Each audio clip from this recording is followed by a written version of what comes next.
আমরা যদি দেখতে পাই ছাত্র উপদেষ্টা যাদেরকে আমরা বসেছি, তারাই আমরা আশা করেছিলাম তারা এই বিপ্লবের পক্ষ নিয়ে কথা বলবে, কিন্তু তারাই বিভাজন তৈরি করেছে। আপনারা সম্প্রতি দেখতে পেয়েছেন আমাদের একজন ছাত্র উপদেষ্টা সেই বই লিখেছে, ছাত্র উপদেষ্টা বই লিখেছে। সেই বই আমরা আশা করেছিলাম বিপ্লবের সকল পক্ষের শক্তিকে রিকগনিশন দিয়ে সবাইকে ওন করে তিনি তার বইটি লিখবেন, কিন্তু আমরা দেখতে পেয়েছি সেই বইয়ের মধ্যে একটা বিকৃতি ইতিহাস।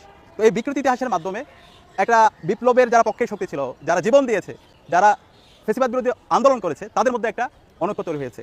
তো এই জন্য এক নম্বর দায়ী হচ্ছে আমাদের এই যিনি উপদেষ্টা তিনি।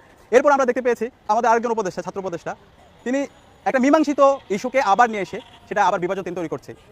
এবং এটাও দেখতে পেয়েছি একজন উপদেষ্টা তিনি সরকারি দায়িত্ব এবং জনগণের সবার যে দায়িত্ব নেওয়া দরকার ছিল সে দায়িত্ব না নিয়ে তিনি হুমকি দিচ্ছে।